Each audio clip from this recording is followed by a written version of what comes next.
Assalamualaikum warahmatullahi wabarakatuh. Waalaikumsalam warahmatullahi wabarakatuh. Bismillah, alhamdulillah, la haula wala quwata illa billah. Alhamdulillahirabbil alamin. Assalamualaikum Pak Haji Musholin. Waalaikumsalam warahmatullahi wabarakatuh. Pada hari ini kita bertemu lagi sahabat Kemenak yang tercinta dengan saya Musifah Ristiana dan juga narasumber kita pada hari ini yaitu Kiai Haji Ahmad Musholin. Beliau adalah guru pengajar di MAN 1 Banyuwangi. Bagaimana kabarnya hari ini Pak Haji? Alhamdulillah sehat walafiat berkat sahurnya tadi malam. Alhamdulillah. Sahur apa Pak Haji? Alhamdulillah kurma 2. Ganjil Pak Haji, lebih baik Pak Haji. Mau ketiga pas imsak. Pas imsak. Oke, mudah-mudahan kita semua dalam keadaan sehat walafiat sehingga bisa melanjutkan puasa sesuai dengan apa yang diperintahkan oleh Allah Subhanahu wa Ta'ala. Amin. Pada tema hari ini kita akan membahas tentang nuzulul Quran, tentang turunnya Al-Quran ya Pak Haji, kalau nggak salah seperti itu. Nopo makna dari nuzulul Quran itu Pak Haji? Monggo dijelaskan. Assalamualaikum warahmatullahi wabarakatuh. Assalamualaikum warahmatullahi wabarakatuh. Sahabat-sahabat sekalian yang dihormati oleh Allah Subhanahu wa Ta'ala. Pertama, mari kita melihat ayat Allah Subhanahu wa Ta'ala. Syahrul Ramadan alladzi unzila fihil Qur'an hudan linnas wa bayyinati minal huda wal furqan. Dari ayat ini kalau kita lihat, yang pertama adalah di dalam bulan suci Ramadan itu turunnya Al-Qur'an.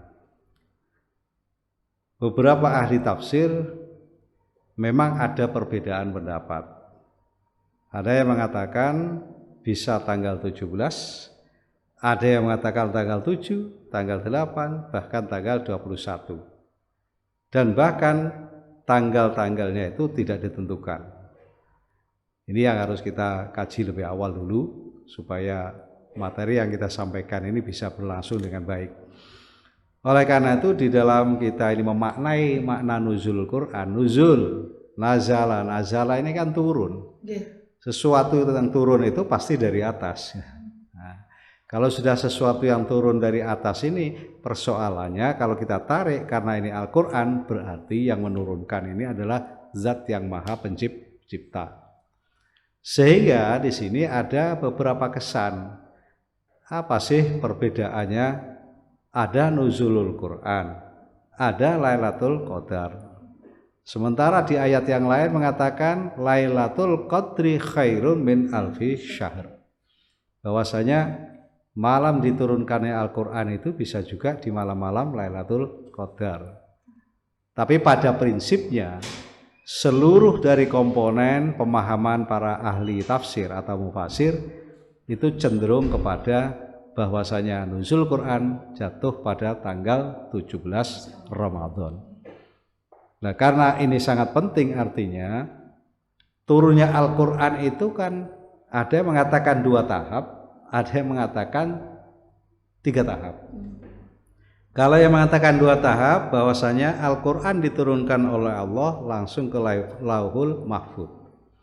Setelah itu ke yang disebut Baitul Izzah. Tapi kalau yang mengatakan 3, Al-Quran ini diturunkan oleh Allah ke Lauhul Mahfuz, kemudian ke Baitul Izzah, dan setelah itu diturunkan ke dunia, dalam arti langit dunia, langit yang mendekati kepada dunia. Maka dari 3 ini dan 2 ini saya kira hampir sama. Yang terpenting adalah nuzul ini berasal dari atas kemudian ke bawah.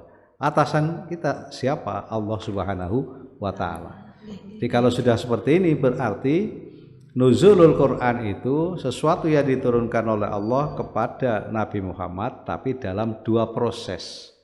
Proses di Lauhul Mahfuz dan proses di Baitul Izzah. Oleh karenanya pada saat kita mengenal yang pertama, tahap pertama itu ada 1 ayat mengatakan gini. Bal huwa Qur'anum majid fi lauhim mahfud. Jadi tahap awal itu di Lauhil Mahfuz. Sedangkan tahap kedua ini banyak ini. Inna anzalallahu fi lailatin mubarakah inna kunna mundirin. Jadi diturunkannya Al-Qur'an itu dalam rangka mubarakan, sebagai berkat di seluruh alam semesta ini. Ada juga di dalam surat inna anzalnahu fi lailatul qadr. Nah ini bahwasanya Al-Qur'an ini diturunkan pada malam Lailatul Qadar. Jadi ini kadang-kadang yang menjadikan rancu, sebetulnya tidak. Kadang orang-orang berpikir bahwa Al-Qur'an itu diturunkan pada malam Lailatul Qadar. Berarti malam Lailatul Qadar itu malam 17. Iya. Ngoten. Ini malam Lailatul Qadar itu sebagian para ulama malam-malam likuran. Nggih. Nah, sedangkan nuzul yang pasti itu adalah malam 17. Makanya di sini kita bisa pisahkan. Kenapa sampai terjadi demikian ini? Nah, kalau kita lihat, kalau nuzul ini adalah masih konsep yang diberikan, kemudian di Lailatul Qadar itu actionnya sudah isi daripada Al-Qur'an. Sehingga manusia ini nanti akan berkembang dalam berpikirnya itu di saat actionnya, yaitu ketika Lailatul Qadri khairum min alfi syahr. Ada apa di sana? Ada ibadah-ibadah yang harus dilakukan oleh seseorang, oleh manusia ini. Jadi sehingga kalau kita mau terus terang dengan istilah Lailatul Qadar itu adalah malam yang memang ditentukan oleh Allah Subhanahu wa taala dan tidak ada yang tahu. Tapi kalau yang malam 17 ini sudah jelas. Karena apa? Rasulullah SAW pada saat itu berkhalwat. Berkhalwat itu adalah ya menyendiri, yaitu di sebuah gua namanya Gua Hira.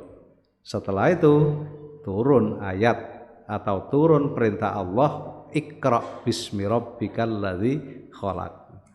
Lah yang sekarang yang jadi persoalan bagi kita sebetulnya kita kembangkan ini aja. Jadi setelah turunnya Al-Qur'an isinya apa? Ternyata di sana Iqra, bacalah. Berarti membaca ini insya Allah potensi yang sangat besar. Ternyata tidak hanya membaca Al-Qur'an, akan tetapi membaca situasi. Iqra, bacalah. Lebih luas lagi. Ya, lebih luas lagi ya. Di barangkali itu yang bisa kita sampaikan. Pak Haji, tolong lebih dijelaskan lebih detail lagi ya Pak Haji. Tadi sudah dijelaskan bahwa turunnya Al-Qur'an itu tanggal 17 bulan Ramadan. Ya. Nah, kaitannya dengan Lailatul Qadar Pak Haji. Iya. Tadi jenengan sudah menyinggung sedikit bahwa Lailatul Qadar itu di sana juga disebutkan dalam surat Al-Qadar bahwa Al-Qur'an diturunkan pada tanggal 17 Ramadan. Di situ juga dijelaskan bahwa Lailatul Qadri, di situ ada kata Lailatul Qadar di tanggal tersebut. Iya. Apa benar seperti itu Pak Haji? Iya, makanya tadi dikatakan kita harus bisa memisahkan malam Lailatul Qadar dengan nuzulul Quran. Jadi kalau nuzul Quran ini sudah jelas turunnya ayat Al-Quran. Nah, sedangkan malam Lailatul Qadar itu adalah malam-malam yang manusia ini tidak pernah tahu kapan terjadinya malam Lailatul Qadar itu, yang bisa ditentukan oleh manusia tidak bisa. Tapi Allah Subhanahu wa taala, oleh karena itu beberapa ulama memberitahu kepada kita ini tolong dipilih malam-malam ganjil. Jadi Al-Qadru Lailatul Qadar. Jadi makanya Lailatul Qadar itu actionnya daripada setelah nuzulul Quran. Apa actionnya di situ? Berarti turunnya Al-Quran yang dimaksud itu turun yang pertama kali Al-Quran atau betul. Sekaligus turun atau berangsur-angsur atau Nah gimana? disinilah makanya kalau dari Lauhul Mahfud ke Baitul Izzah itu full. Tapi setelah Izzah kemudian kepada Rasulullah yang dibawa oleh siapa? Malaikat Jibril. Maka di situ akhirnya disebut Al-Quran itu turunnya bertahap ketika pada saat kepada Rasulullah. Berapa tahun? Ada yang mengatakan 22 tahun, ada yang mengatakan 23 tahun. Ya, 22 tahun, 2 bulan, 22 hari. Setelah masa Rasulullah ketika pada saat itu dijadikan oleh Allah sebagai Rasulullah Shallallahu Alaihi Wasallam. Kalau boleh saya simpulkan berarti Al-Quran turun yang satu kaligus itu ke Baitul Izzahnya ya Pak Haji. Izzah, Baitul Izzahnya. Baitul Izzah, kemudian turun kepada kita sebagai manusia Nabi Muhammad maksudnya dari Malaikat Jibril selama 22 tahun atau ada yang mengatakan 23 tahun. Seperti itu ya. Kenapa kok gitu? Ada rahasia. Kenapa kok diturunkan terlalu lama? Disesuaikan dengan kemampuan, disesuaikan dengan kebutuhan dan disesuaikan dengan situasi dan kondisi. Makanya Allah dalam Al-Quran menyebutkan innamal usri yusra. Ada satu ayat lagi, la yukallifullahu nafsan illa wus'aha. Dan perlu diketahui juga memang kitabnya Allah ini semua rata-rata turunnya bulan Ramadan. Tanggal 23 itu kitab Injil. Kemudian Ramadan, kemudian pada tanggal 26 itu kitab Taurat. Makanya rata-rata semuanya itu diturunkan di bulan suci Ramadan. Nah, intinya apa? Hudal linnas. Nah, ini karena ayat Allah atau kitab Allah diturunkan ini satu sebagai petunjuk linnasi kepada manusia. Wabayina dan menjelaskan. Syukur kita ini punya Rasulullah. Makanya kita sekali waktu kita tawajuh kepada Allah dan juga kita DP kepada Rasulullah. Kenapa? Karena dengan adanya Rasulullah Muhammad ini, alhamdulillah kita ini seperti ini, mengenal Quran dan lain sebagainya. Dan paling pokok untuk saat sekarang ini, tidak hanya nuzul ini yang kita berikan pada anak-anak kita, generasi kita, tapi apa? Manfaat daripada isi Al-Quran ini yang harus kita tunjukkan. Karena sekarang fenomena anak-anak pada belajar ngaji, alhamdulillah sepertinya sudah pesat sekali hafid juga banyak. Yang mungkin perlu diperdalam lagi maknanya ya. Betul. Kita memperdalam maknanya kepada anak-anak ini, kita jelaskan aja bahwa Al-Quran itu punya nama lain. Bisa juga Al-Quran ini adalah satu Al-Quran Al-Huda sebagai petunjuk. Yang kedua Al-Quran sebagai Al-Furqan. Nah ini bisa membedakan mana yang halal, mana yang haram, mana yang buruk, mana yang baik dan sebagainya. Ada juga Al-Quran Asy-Syifa. Nah, Syifa ini sebagai obat. Nah, kalau kita periksa kemana-mana tidak bisa diobati, obatnya ini maca Quran angen-angen ing maknane. Kadang-kadang teman-teman atau anak-anak kita ini tidak percaya ini. Maka tanda-tandanya orang yang takwanya tinggi di hadapan Allah, idza dzukirallah wajilat qulubuhum wa idza tuliyat alaihim zadathum imanan wa ala rabbihim yatawakkalun. Jadi kita bisa melihat pada anak-anak kita ini sejauh mana anak-anak ini. Kalau dibacakan Al-Quran gemeter enggak? Gemeter Pak di dalam usaha. Kenapa? Lapar. Karena lapar. Bukan itu. Dibacakan ayat Allah itu gemetar karena apa? Kita tahu artinya begini. Ya, ini saran kita ini di sini mudah-mudahan anak-anak pelajar ya. Ayo mulai sekarang belajar Al-Quran dan belajar terjemahannya juga. Nah, kalau sudah artinya tahu, pasti mereka akan lebih banyak baca Al-Quran. Kanjeng Nabi bersabda, khairukum man ta'allamal Quran wa 'allamahu. Sebaik-baik kalian itu adalah kalian yang belajar ilmu Al-Quran, setelah sudah bisa, ajarkan. Jangan medit-medit katanya orang Jawa, jangan medit-medit, kita punya ilmu ini. Alhamdulillah Pak Haji, berarti itu pencerahan bagi jenengan khususnya mungkin karena jenengan adalah pengajar Al-Quran juga di sekolah Quran hadis. Nah, maka kita bisa menjadi khairu ummah. Amin, amin. Mudah-mudahan ini yang paling pokok. Mengajarkan Al-Quran dan belajar Al-Quran. Kemudian yang ketiga Pak Haji, pertanyaannya hikmah diturunkannya Al-Quran itu kenapa Pak Haji? Hikmah untuk kita sebagai muslim maupun kita sebagai manusia yang menjadi rahmatan lil alamin. Monggo. Betul ya. Hikmah yang pertama adalah bahwa Al-Quran ini sebagai way of life, pegangan hidup. Kalau kita hidup di Indonesia, way of life-nya Pancasila. Kalau kita sebagai umat Allah, umat Islam, way of life kita ini adalah Al-Quran. Sehingga siapapun, kata Rasulullah, besok akan aku tinggalkan dua perkara ini. Yang pertama apa?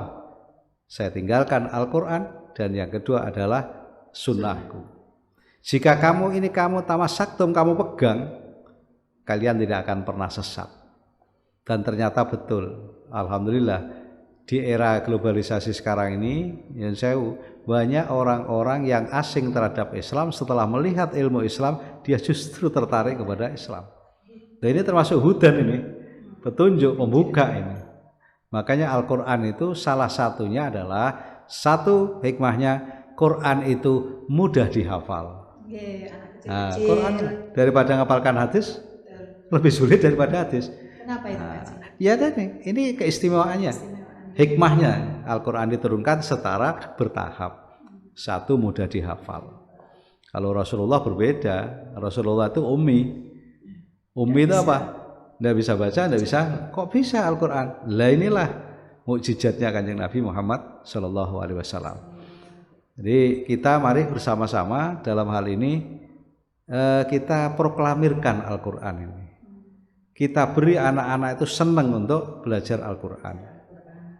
Dan rata-rata sekarang ini kan kalau sudah Iqra 6, wisuda selesai. Rasanya sudah, ya sudah. Ya, sudah. Kenapa kamu nggak melanjutkan? Kan sudah wisuda, Pak. Waduh, ini kesalahan ini. Maka perlu adanya diniyah untuk dilanjutkan. Jadi saya kira itu yang paling pokok, hikmah daripada diturunkannya Al-Quran.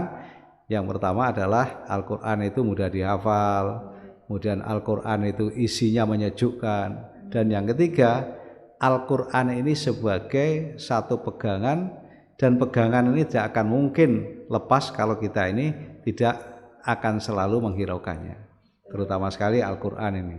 Alhamdulillah, ya. Dan juga Al-Quran itu besok menjadi penolong. Betul, Pak Haji? Iya. Nasirin, jadi orang-orang yang ditolong oleh Allah Subhanahu Wa Taala itu termasuk ini tadi. Kan ada hadisnya Nabi dalam bulan puasa itu, gimana itu? Al jannatu mustaqotun ila arba'ati nafarin. Ada 4 orang yang dirindukan surga ini. Coba yang pertama, watalil Quran, yaitu orang yang selalu membaca Al-Quran. Pertama itu yang dirindukan oleh Allah di surga. Yang kedua apa? Yang kedua adalah wamut imul ji'an, orang yang selalu memikirkan yang lain yang kelaparan. Wahafidil lisan, orang yang selalu menjaga lisannya. Yang terakhir washoimina fi syahri Ramadan, orang-orang yang berpuasa di bulan suci Ramadan. Maka ini kita bisa dikasih kesempatan oleh Allah, bersyukur kepada Allah SWT. Alhamdulillah ya Pak Haji, sudah kita puasa, tambah kita perbanyak membaca Al-Quran. Amin. Maka alangkah banyaknya pahala yang mungkin akan kita dapatkan nantinya yang diberikan oleh Allah Subhanahu Wa Taala. Yang terakhir Pak Haji, sebagai penutup, monggo kalau memang jenengan ada pesan kepada para muda atau para sahabat-sahabat Kemenak untuk gimana cara kita lebih mencintai lagi kepada Al-Quran, monggo Pak. Iya. Pesan kita di sini adalah anak-anak muda, kalau kalian kepingin mencari figur orang yang kau sukai, orang yang kamu teladani, tidak ada lain kecuali Rasulullah Sallallahu Alaihi Wasallam. Jangan pernah kau tinggalkan Al-Quran. Jika kau tinggalkan Al-Quran, maka yang terjadi adalah kerusakan, baik pada diri kita dan juga kepada yang lain. Yang ketiga, nikmati bacaan Al-Quran. Nikmati betul isi daripada Al-Quran. Dan kalau kita sudah menikmati Al-Quran, insya Allah Iqra'ul Quran. Nah ini, ayo belajarlah, bacalah Al-Quran. Karena Al-Quran itu syafi'an fi yaumil qiyamah. Quran itu akan memberikan syafaat di yaumil qiyamah, menolong kita Al-Quran ini. Mudah-mudahan kita semuanya diberikan kekuatan, diberikan kesempatan untuk senantiasa membaca Al-Quran dan mengkaji Al-Quran. Terima kasih Pak Haji Musholin. Alhamdulillah sahabat Kemenak, usai sudah pembahasan kita pada hari ini, yaitu tentang nuzulul Quran. Mudah-mudahan apa yang kita bahas dari awal sampai akhir tadi bermanfaat untuk kita semua. Saya mengucapkan terima kasih dan mohon maaf apabila ada hal-hal yang kurang berkenan untuk para pemirsa, untuk para sahabat semuanya.